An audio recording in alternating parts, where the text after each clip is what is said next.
So we're now live. Welcome everyone to Avocado Sprint Release meeting for release 42.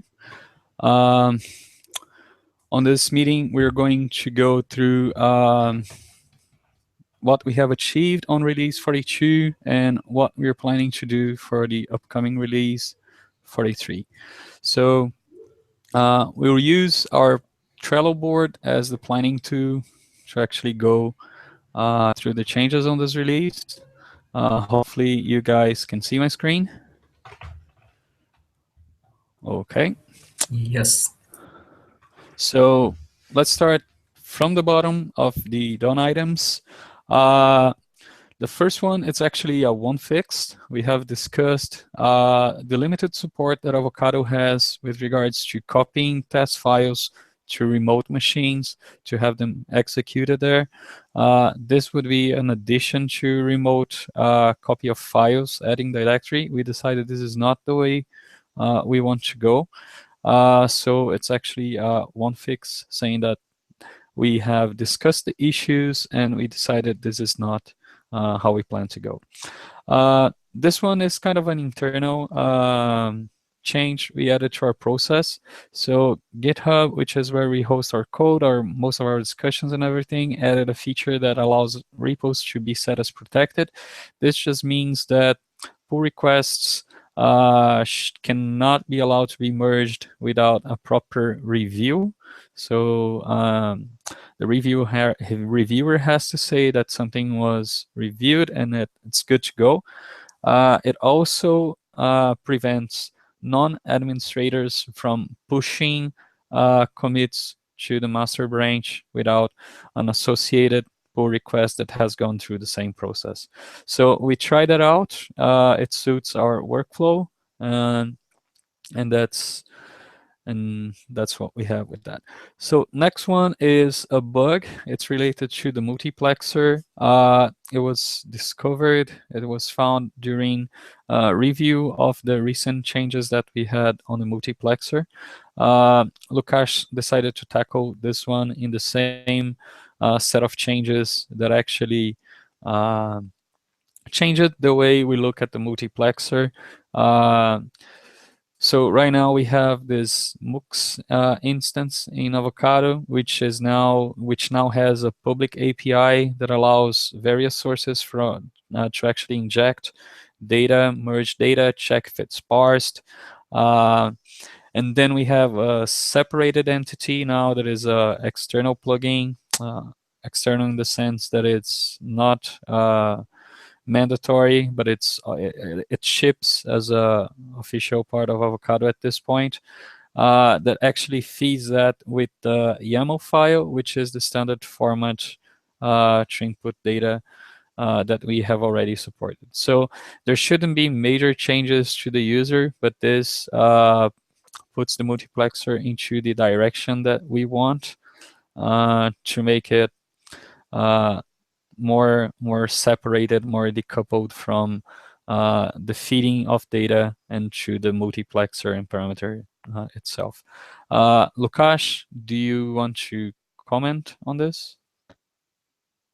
Well, basically there are a series of changes to avoid confusion, because right now when people talked about multiplexer, they could have talked about the YAML parser instead, or they could have talked about the whole multiplexation process, or actually the parameters itself.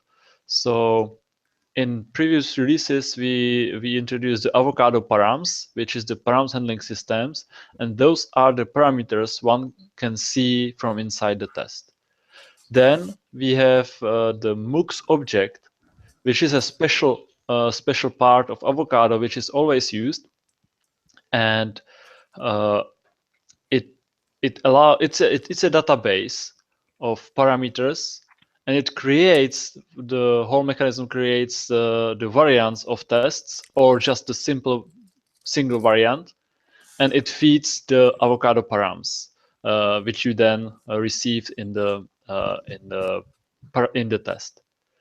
And at the beginning, before you execute the test, there are certain feeders, like for example, the --multiplex option, which allowed you to specify a file or files with some parameters and actually location splash parameters, which then were parsed and produced the several variants of one test. So those are actually the feeders, and as the YAML parser used to be hard-coded and it was defined as a plugin, but was actually core part. So right now, to avoid confusion, this feeder is called the MOOCs YAML, and it's a external plugin. It could be removed when you don't have YAML, for example, support in your Python. It's not used. And it's one source of the information of these possible parameters. Let me share screen for a quick demonstration.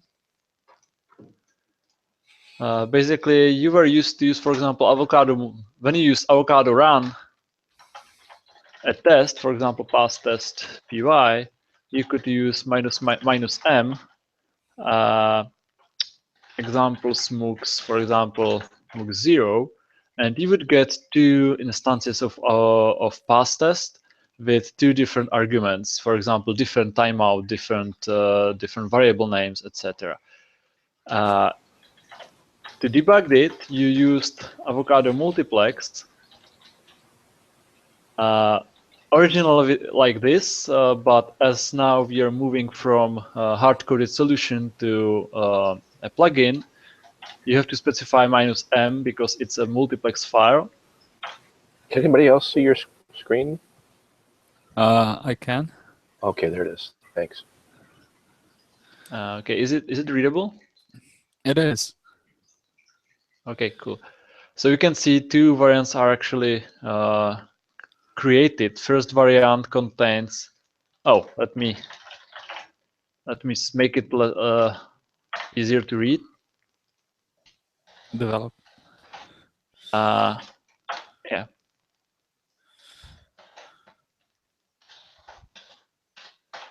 So you can see there are two variants.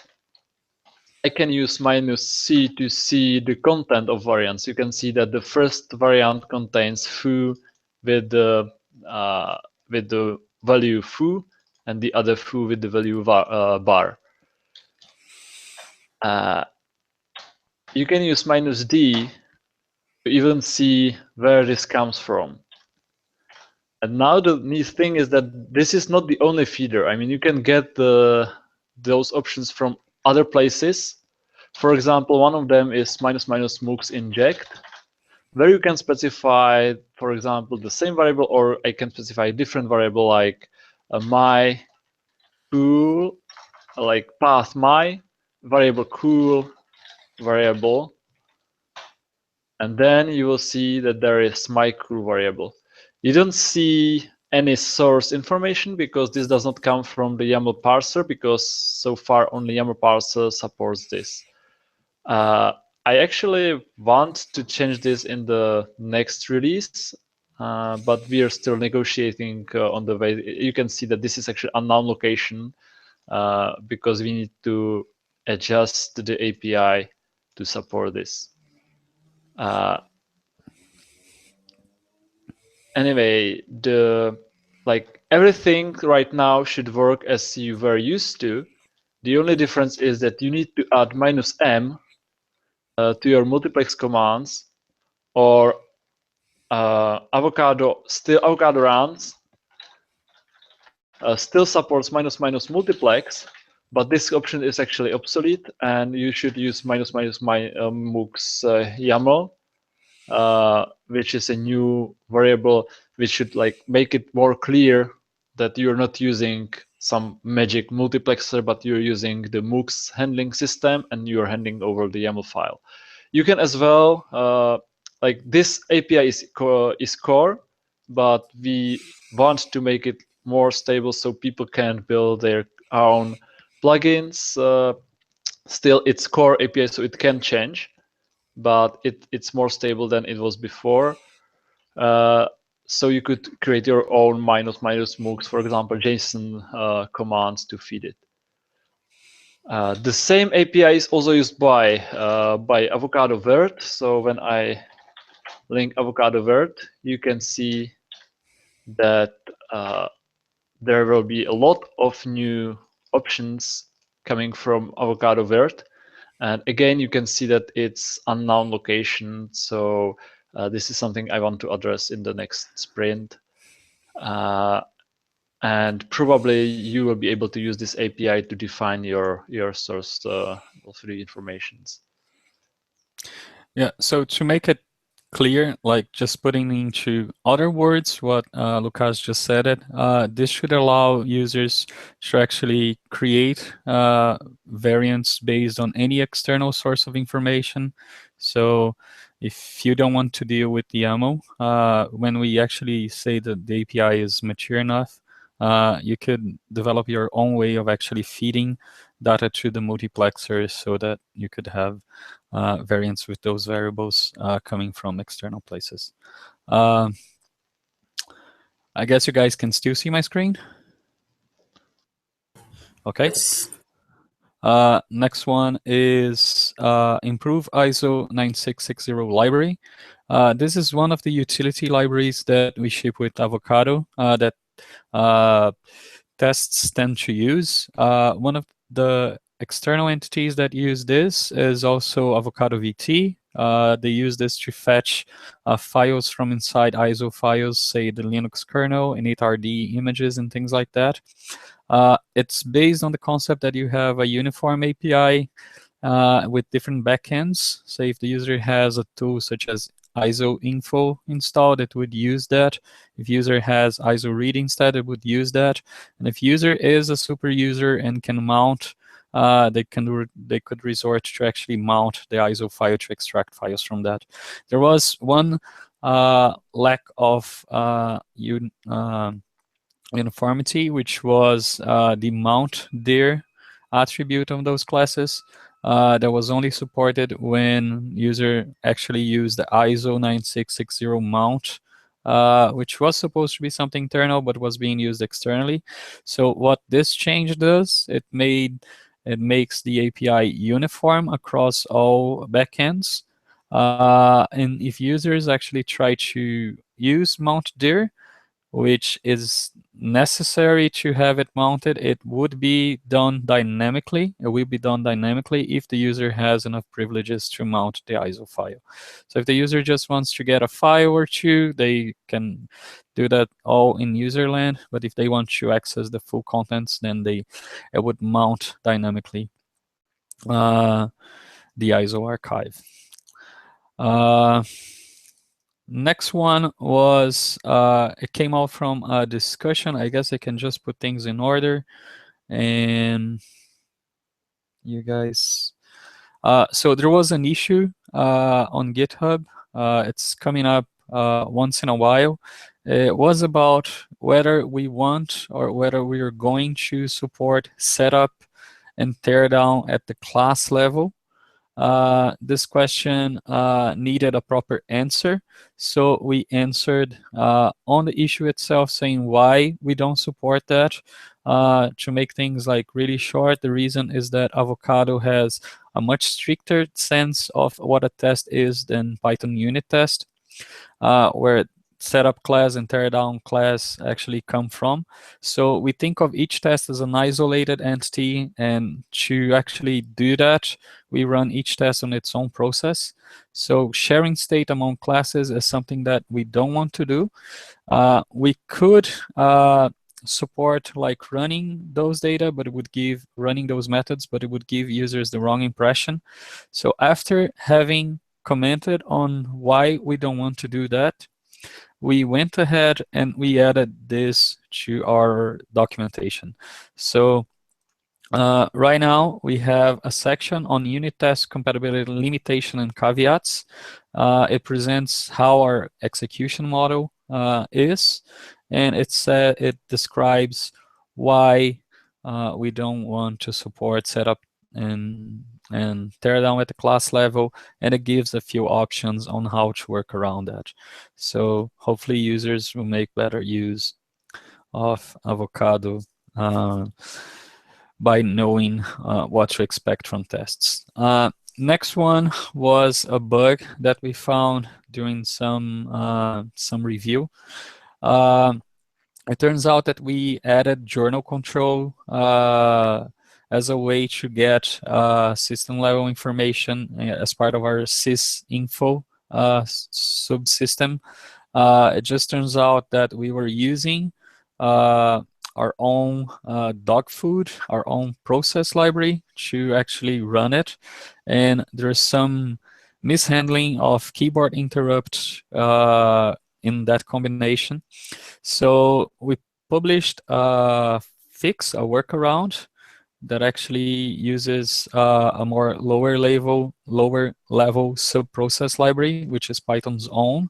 And we have the issue to actually check why our own process library is actually suffering from those issues in a separate card. So users shouldn't be affected anymore by this. So interrupting tests will actually result in interrupted results of the test and not in a pass, which was the bug that we detected. We also went through the Google Plus images that we have on the website as well. We found a couple of Avocado images that are public domain, and we are going to make them into vectorized versions and added as our own official logos. So we should be free of legal issues with regards to our artwork. Next one was a bug that was caught on Python 2.6, basically on EL6 machine, on Enterprise Linux version 6. There was a small issue with UTF conversion that we actually overwrote. We actually used to overwrite the generated HTML. This turned out to probably be hidden for a while because we were not running tests during the builds of those packages, and since we don't have developers, Avocado core developers using EL6 as a development platform, those things actually slipped by. So whenever we release Avocado, we run we build the packages, and within the packages itself, we try to run the self-tests in that environment. So we used to skip EL6 and EL7. Now we actually only skip EL7. There are a few little issues that already are tracked, and we should probably have that done by the next sprint. So it's good news for probably most users of EL6 are relying on LTS, but by doing this, we'll probably have a better, newer LTS version when the time comes for those users. This is kind of an internal change that is of more relevance to Avocado developers. So we tend to run make check a lot whenever we add changes to our development tree, and we would have to wait for all tests to actually come up with failure. So Lokash worked on this, and now the test actually short circuit, and if we have a failure, we stop right there. There is actually a way to prevent this from happening, which is what we do on Travis. So if developers want to run everything, even after failures, they should set self-check continuous, and they would have the old behavior. Next one is mechanism to disable installed plugins. So since we've migrated for a more Python standard ways of dealing with plugins by using setup tools entry points, we have not had a way to actually disable plugins that were installed. We could simply uninstall the plugin and it would be disabled. But we decided to add a configuration-based way of changing that, and not just a code installation based way of doing that. So essentially, I think looking at documentation here makes sense. So basically, we came up with what we call a fully qualified name for a plugin. As I mentioned before, we use setup tools entry points, which are global to a given Python installation. We use Avocado plugins as a prefix to make our own entry points unique. And we define, say, for Avocado plugins job pre-post, we say that the Avocado plugin type is a job pre-post plugin. And the fully qualified name is composed of that and the entry point name. So we would have a plugin here as a fully qualified name of job pre-post job scripts. So in the context of Avocado, that is the name of the plugin. And to disable a plugin, you can use the global section, which is called plugins, the configuration global section plugins, and you just put a list of the plugins that you want to disable. So users, like individual users, could have a different set of plugins enabled than the system-wide installation actually gives them. Just to give some context into this is related to our pursuit of the job API, and we have realized that many use cases rely on disabling plugins at both the global level and at the job level. So this is the global level implementation, and the job level implementation is going to follow. Avocado VT and Avocado have a single version number definition. So it turns out that during the manual release process, from time to time, we missed a place or other where version numbers were defined. Satish, it's an external from Red Hat. He's from IBM. He contributed a fix that actually puts everything into a version file, and the version file is read from as many places as it can be read. Not every single one, but most of them. Next one is also an internal kind of check. Git actually, when used, it keeps some caches with say RR, and what happens here is that we run checks on our code using a tool called inspect, which in turn calls PyLint and other tools. And we're just going to ignore Git altogether because it used to get content that looked like Python source code, but wasn't really our source code that we were working on, but like previous cache version of older changes. Lukash worked on this card, which was to investigate a Unix bench process failure when running on Avocado. This turns out to also happen under CPython itself, and it looks like it was related to a specific version of Unix bench, like the version of the day. So we couldn't reproduce it anymore, so we still have the card there, but there was no change. This is also internal, one fix. We decided that we won't be releasing Avocado Vert and that users should use that from source code. Do not confuse that with Avocado VT. VM plugin, we used to have pretty bad error messages when things like, when it wasn't possible, say, to connect to the hypervisor. We would try to list all domains out of a non-type object. Of course, this is not the best error message we can give. Other scenarios, such as checking if a domain was active without actually having the domain. So we fixed that, and now you could not connect to the given hypervisor for this one, and could not find a given domain for this one. So better error messages for those users. On the previous release, we added some changes that made Avocado like more standard Python packages. So users could refer to Avocado on standard Python package repos such as pip by the proper name, which is Avocado framework. And from there, we added instructions since version 41 was pushed to pip. We added instructions on how users could actually install Avocado from those standard Python package repos using standard Python package tools. So right now it should be possible on almost any system to do pip install Avocado framework. When I say almost any system, just for fun these days, I got a Haiku, which is a BOS clone machine, and I managed to install Avocado on it. It ran properly. So any Python compatible system out there should get Avocado working. Pip install can also be used for other requirements. They're not core to Avocado, so it depends on heavily on the system type if you'll be able to install things such as Paramiko for remote execution, YAML, and things like that.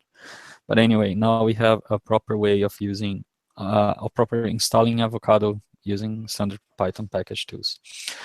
This is a follow-up to a user request. He was mentioning that POI test is nice, PyTest is nice because on failures it shows the local stack.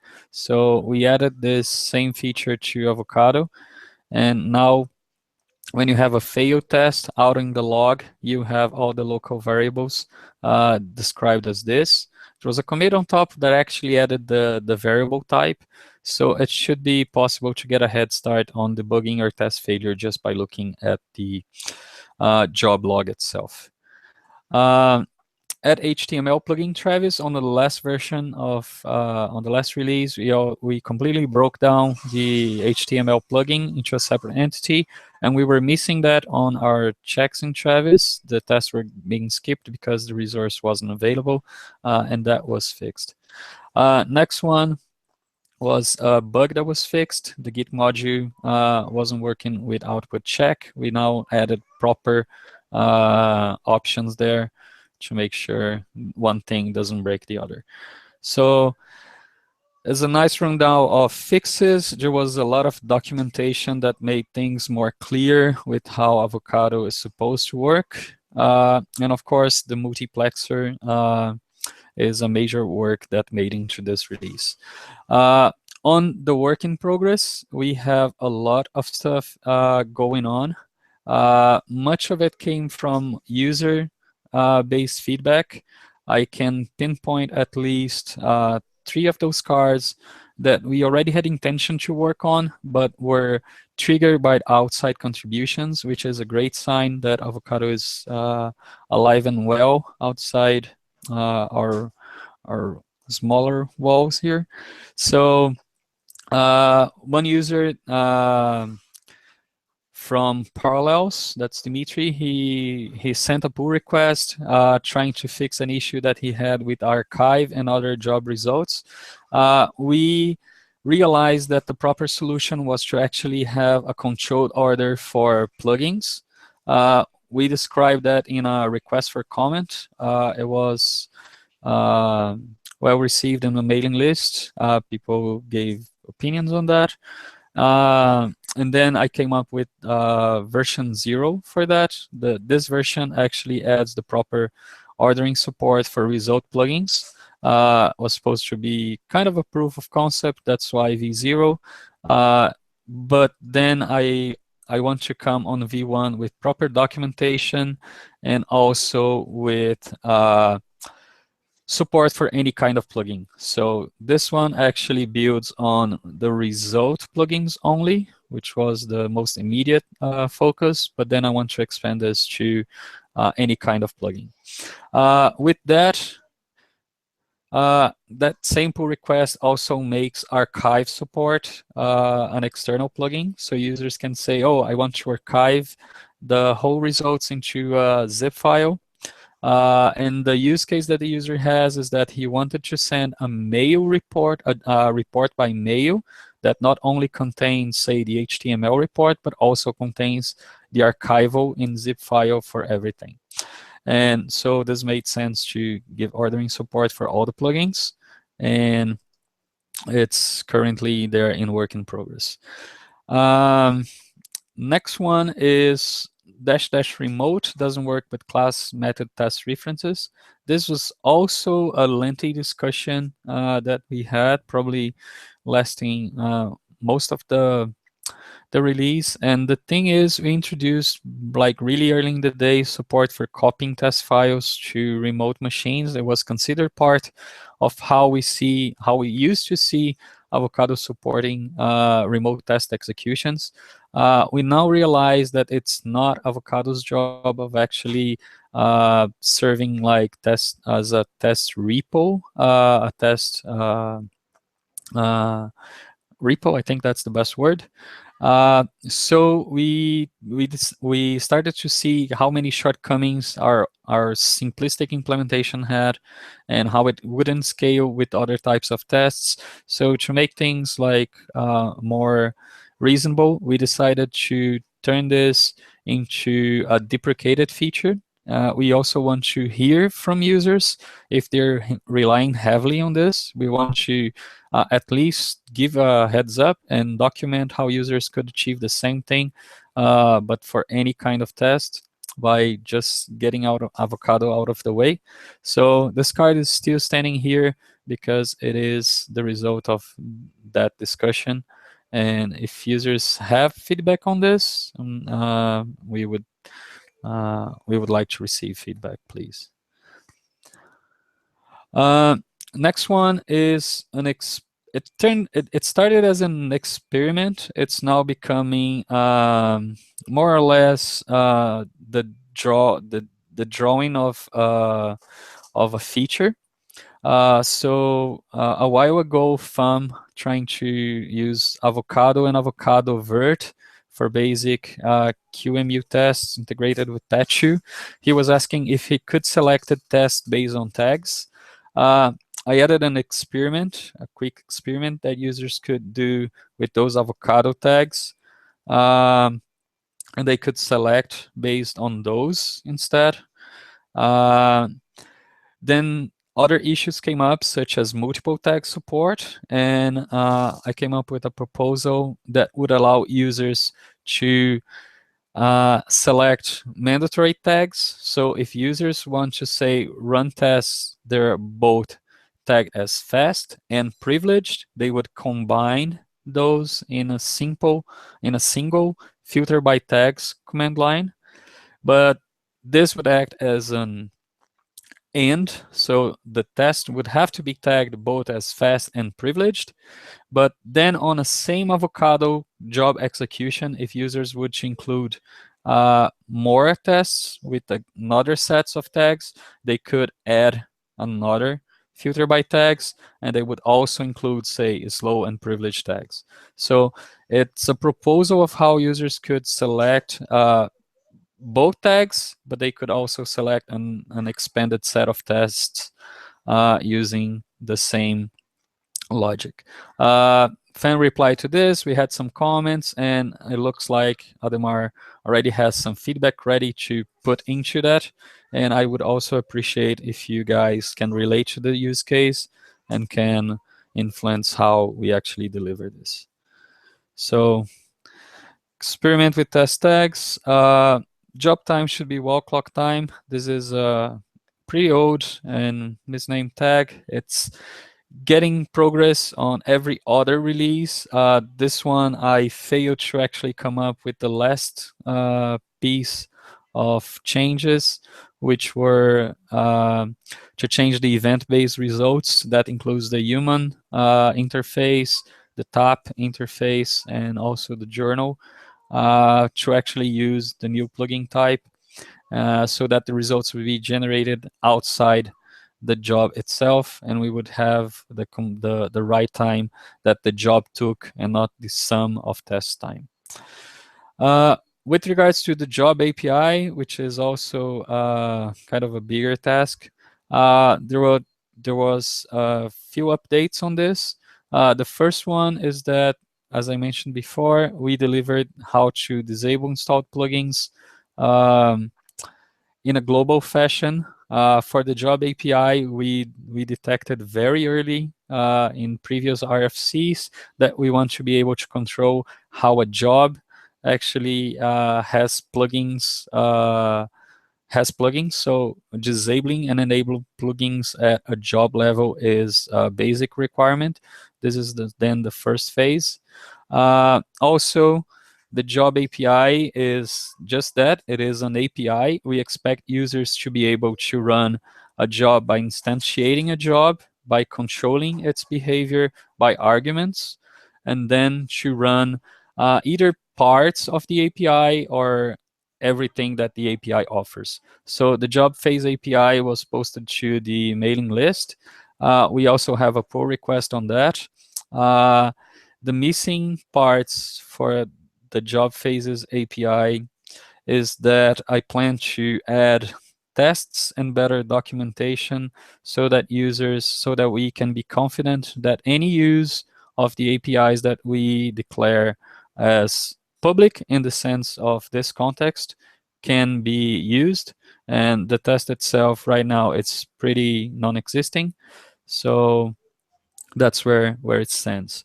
In the end, we want users to be able to instantiate job APIs, say change the current test runner plugin to say a remote one and execute tests, and that would be the phase run tests.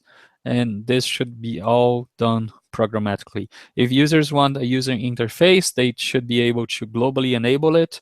If they don't want a user interface, they should be able to globally disable it or in the context of the job. So that's how those pieces fit together and how we see the job API coming. Any comments or questions here, folks? Nope. So there was still a few cards left, 3 cards left on the sprint backlog. First one was preserve test environment for postmortem debug. We did not tackle that. The RFC for multiple machine support for tests. The discussion is lighting up again on the GitHub issue. There's a use case. There's a user with a use case for something that is related to this. Since this is still very early, we're probably not going to be able to tackle or give the user a proper feedback. And this is a card we also, it's a major task that already received many pull requests, but there's still work to be done here, which is about removing test running machinery that lives in test and putting it into the test runner and making the test basically as much as possible just a repository for test code itself and not much logic of how to run a test.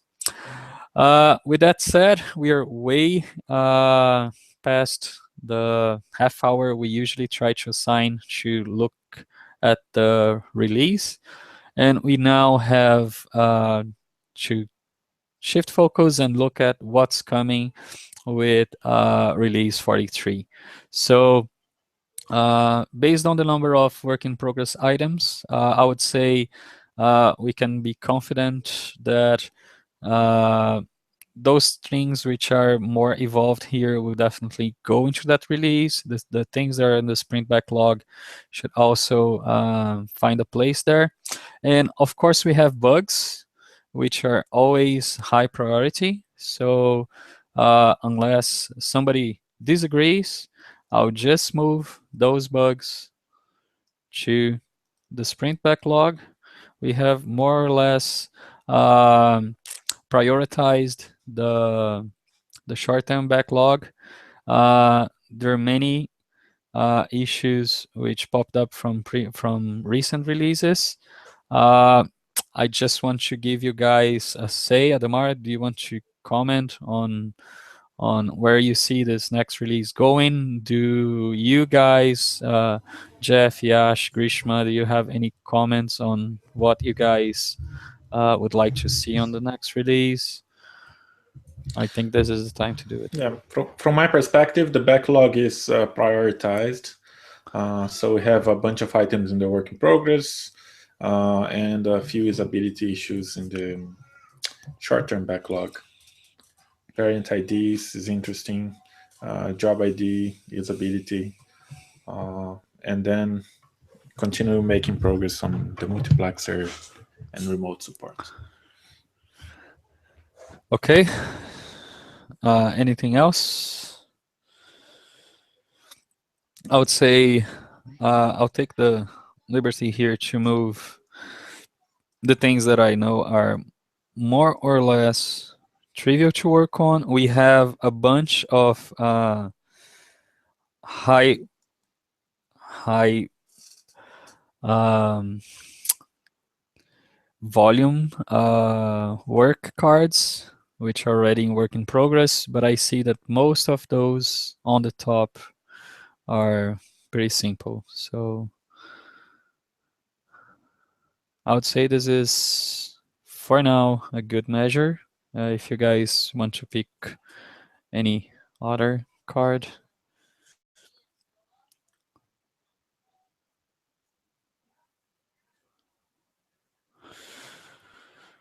Okay, it looks like the sprint backlog is already quiet. We already have a new release name. It happened magically. I did not even see it. Lukash is really quick at that. So the Emperor and the Golem, I just have to say that other people come up with much better sprint teams than I do. So I guess that's it for version 43. You guys can expect version 42 to come up in a few hours, I would say. Usually what takes the longest to come up with the release is actually writing the release notes. We already have the release notes more or less written. I think there's only one thing that I missed. So we should have the official release announcement within a few hours. And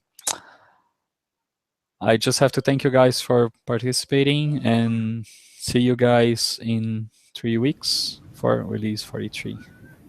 Any last words?